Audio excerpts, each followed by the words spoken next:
Hello all. I'm the PPT guy. I have made a completely free beginner's guide to help you learn the PowerPoint tool in an order. This tutorial will also help those who already know the PowerPoint tool to learn again in an order. So before getting all technical, we'll understand what is PowerPoint. PowerPoint is a presentation software or tool developed by Microsoft. PowerPoint is most commonly used in schools, colleges, and businesses for marketing, sales, and other key aspects. It is a tool that everyone should be aware of using. The use of PowerPoint enhances communication and visual storytelling, thereby conveying your message more clearly to your intended audience. In PowerPoint, you can create slides using a lot of multimedia, animation, transitions, and a lot of other features that make the presentation more dynamic and interactive. Once you have created a presentation, you present it to your audience to convey what message you are trying to put out in the world. It may be sales, it may be marketing, it may be fundraising, it may be your school project, and a lot of other things. PowerPoint is a lot of things, and here are the 6 hard truths about PowerPoint that no one tells you. Remember, PowerPoint is a creative process. It's not easy to do. It needs a creative mindset to put out the best out there. PowerPoint is ugly. You need to understand this while you see this screen. But, when you see a raw file, the ugliness pops out, and that is what makes this tool so special. Beyond the slide boundary, there are elements that won't pop up on the presentation screen, but they must be there. Let me show you an example. See this slide? It doesn't look good outside the boundary, however, when you present it, it is awesome. The key to a good appearance is positioning. You need to understand that positioning is how you place different elements on the slide. If you see this screen, there is a logo here. There is a text here, there is a shape here, there is an icon here. How you're positioning is the key to give an outlook. The key to a good presentation is layering. Placing elements one after or before the other. See this section. This icon is behind. This one is forward. If you change the layer, the entire meaning changes. How you put it out brings out life to your presentation. Remember, animation is not bad. You might have heard that too much animation destroys the presentation. This happens only when you don't know how to put the animation into your slides or the different elements or the transitions. You need to understand animation or transition is not bad, it's just that you don't know how to put it out. PowerPoint creation is a process. It's not like you can open up a PowerPoint window and you can just get started on doing it. You need to do a lot of research, source data, and a lot of other things like storyboarding before you get started. If you have everything ready, you can create within half an hour, 30 minutes, or 1 hour. But before that, there is a lot of pen and paperwork that has to go through before creating an impressive PowerPoint presentation. So, what will you learn in this tutorial? I have broken down the PowerPoint tool into 10 chapters, each covering different features of the PowerPoint tool. In the first chapter of this PowerPoint tutorial, you will learn about the basics, starting with how to launch a PowerPoint window. You will also get to learn what sections are there in the title bar, and how to customize or hide the quick access toolbar. Different types of tabs, that is main tabs and tool tabs. You will also get to know about the task pane and slide pane functions. The second chapter is about master slide. It is not necessary to always use master slide, but learning how to create a master slide can save you a lot of time.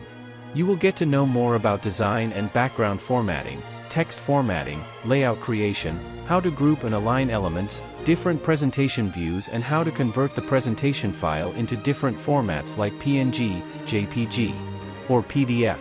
The third chapter is about shapes, which is the most neglected feature in PowerPoint.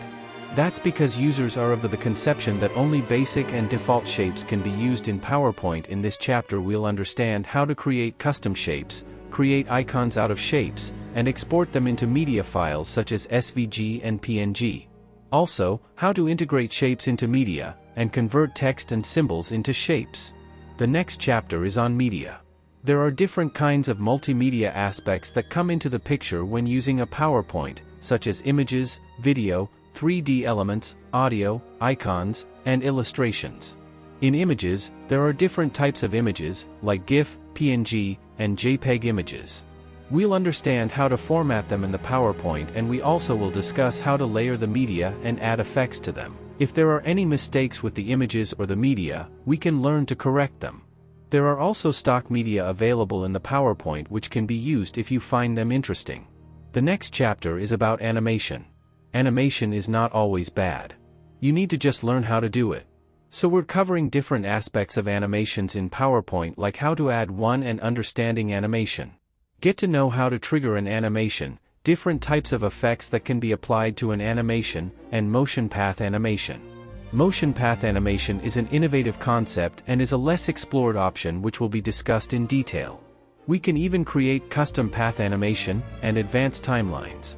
We'll get to more in the coming chapters. The sixth chapter is transitions. They bring life to your slide-to-slide movement.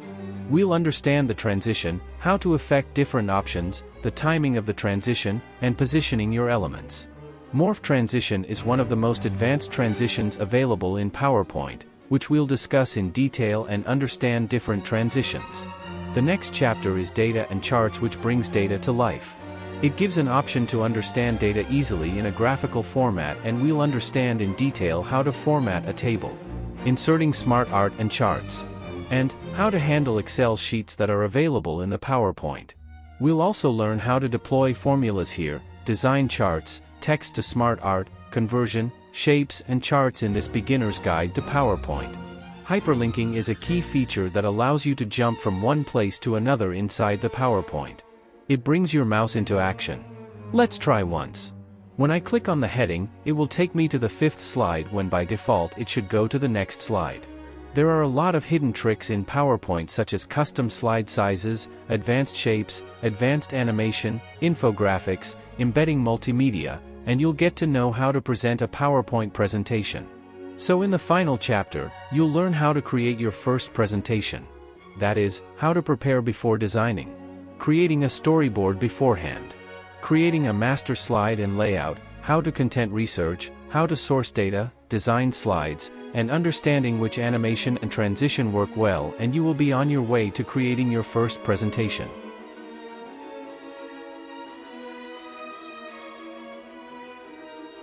You might be already aware of how to open PowerPoint. Let me show it again to those just starting to learn this presentation tool. First, if you have a PowerPoint shortcut on the desktop, double-click it, and a new window will open. The second option is to go to the search bar. Enter PowerPoint, and you will get an option as PowerPoint app. Click on it.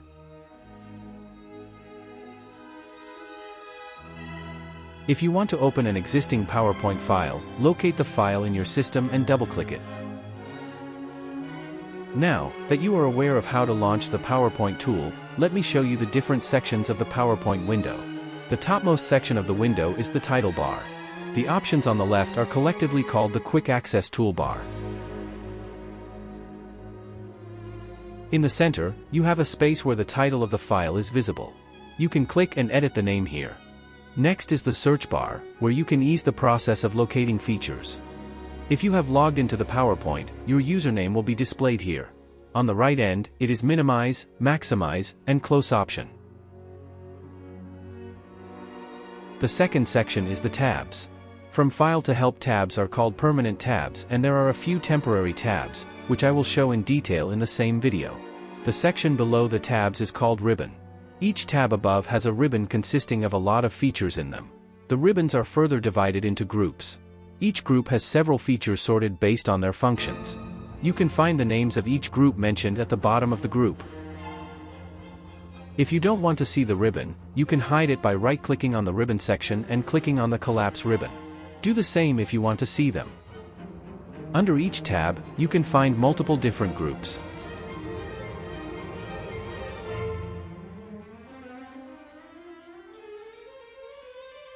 Some groups have a small notch at bottom.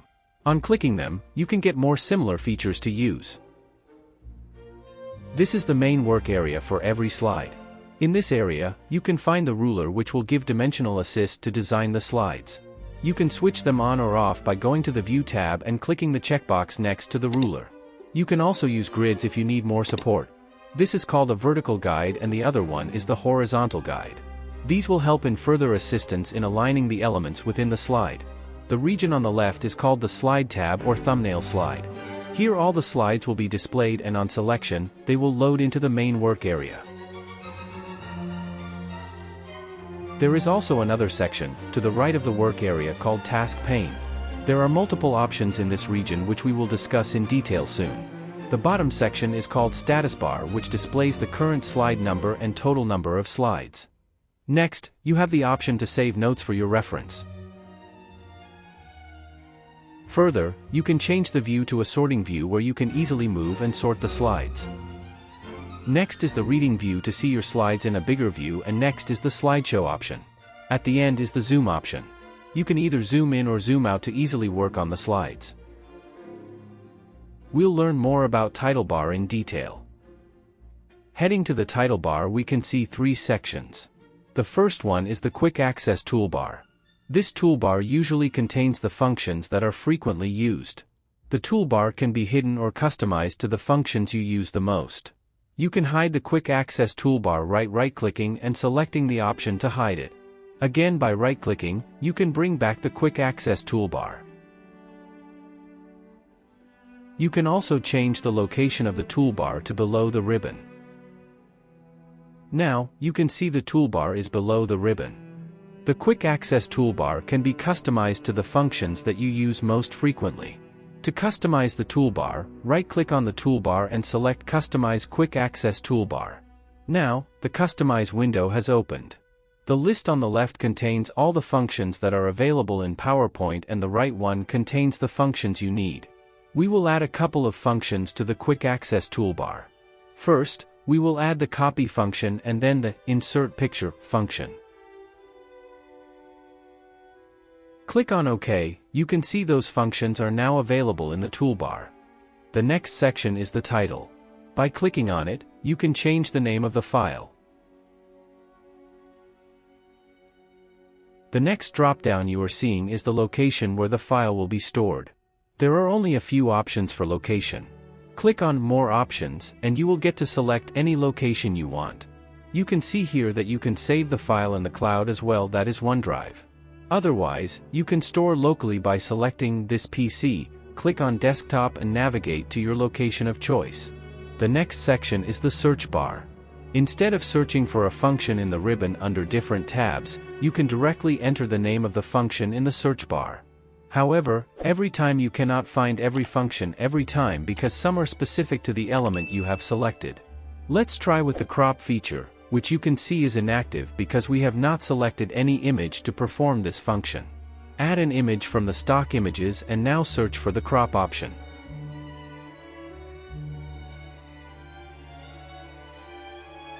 See, now the feature has become active. Click on it and crop the image.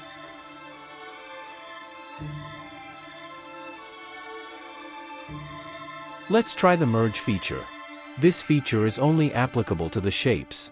We will insert a couple of shapes and search for merge.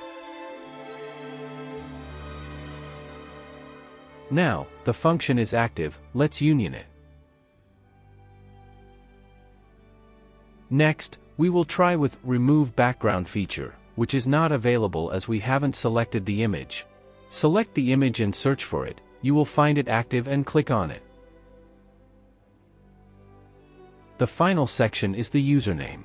If you have logged in, you can save the file directly in the OneDrive cloud. Next, we will discuss the tab section, which has main tabs and tool tabs. We'll learn more about tabs, that is main tabs and tool tabs, in detail. Moving forward, we will learn about the tabs. There are 2 types of tabs in PowerPoint. One is the main tabs, which you can see here from Home to Help. The other set of tabs is called Tools tabs, which I will discuss in detail further in this video tutorial. The Home tab consists of basic functions like text functions, adding new slides, layout of the slide, etc. These are very basic for creating a PowerPoint presentation. The Insert tab holds options to insert elements into the slides, such as tables, pictures, screenshots, shapes, icons, 3D models, charts, even text, header and footer. We can also include equations and symbols. The next tab is the Draw tab. You can insert a ruler here, just like a physical scale. You can change its angle by placing the cursor on the ruler and scrolling. You can draw the lines as well.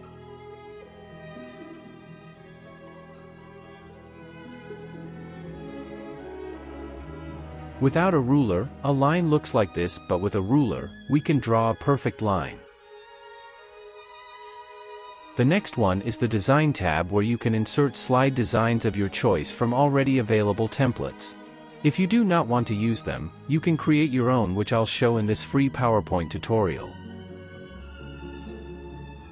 Let's insert a design template. Next is the Transitions tab. Transitions are applied in between the slides, that is, from one slide to another. Transitions decide how the elements move in between the slides. We will try a few transitions. You can see the slide-to-slide movement.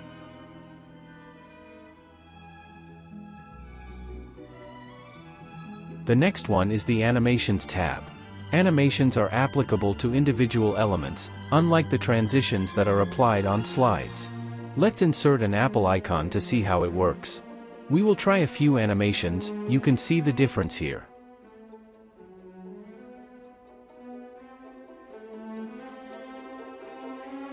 The Slideshow tab is all about the big screen. Launching the PowerPoint presentation, you can start either from the beginning or from the slide you currently are working on. You can even set up a custom slide, that is, if you want to give a presentation in a different order other than the one you have created.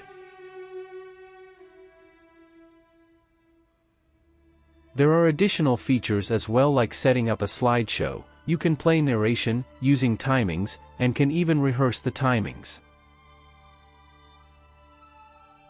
Next is the Record tab. You can take a screenshot of the screen. You can even record the screen like I am doing now and export the presentation to video. The Review tab is all about fine-tuning your content. For example, you can do the spelling check and translate. Let's translate from English to Hindi. You can even insert it into the slide.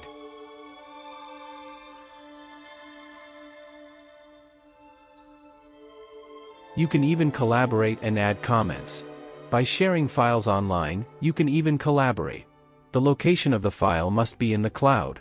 Let's add a comment and see. This comment feature helps in easy communication when collaborating.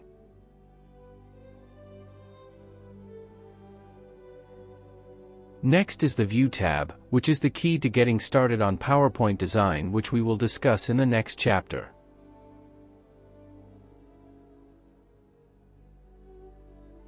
You can add grid lines or remove the ruler and even zoom the slides.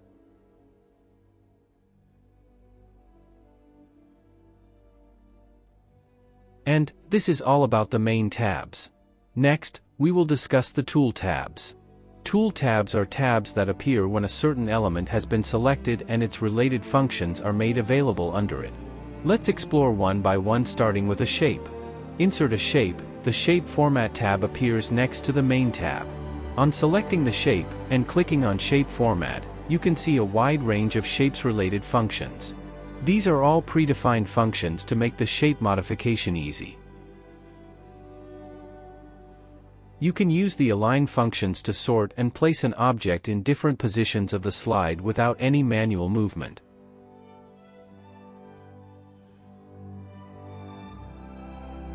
Another tool tab is Graphics Format, which appears when an icon or an illustration has been inserted into the slide.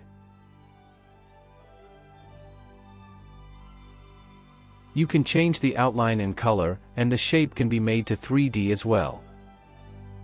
There are also additional features like rotate, crop, convert to shape, etc.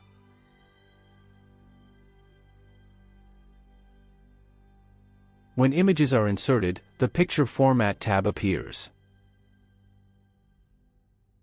It has a wide variety of functions that can be applied to a photograph. We can crop the photo, you can even remove the background, add reflections, and a lot of other features.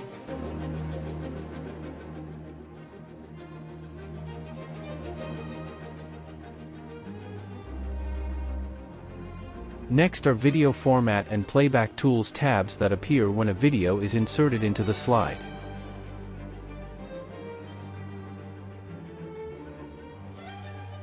Under the Playback tab, you can insert captions, you can add fade in and fade out functions, and many more related to the video's sound.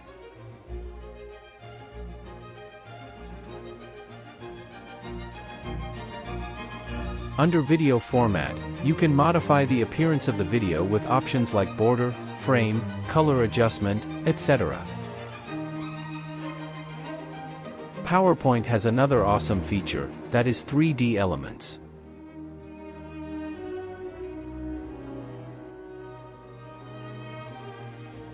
When a 3D element is added, the 3D Model tab appears, which offers a lot of functions like pan and zoom.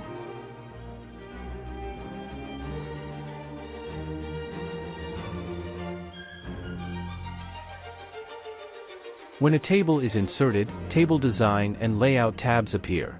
It contains the functions that can be applied on a table, where designing can also be done and the layout can also be modified to fit the slide.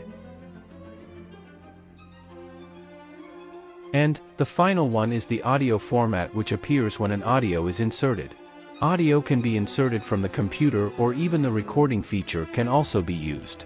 Using the feature under audio format, you can even design the audio symbol.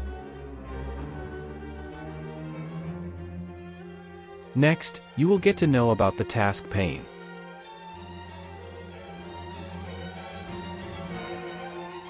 Now that we have learned about tabs, we will head to the task pane. The pane on the right side of the main work area is called the task pane. Format background is the basic task pane, which can be used to change how your slide background looks like. When you select a shape, the pane changes to a shape format pane, which can be used to change the appearance of a shape. There is also a format shape tab above, but it contains mostly predefined options for shape format. With the help of the shape format pane, you have more format options.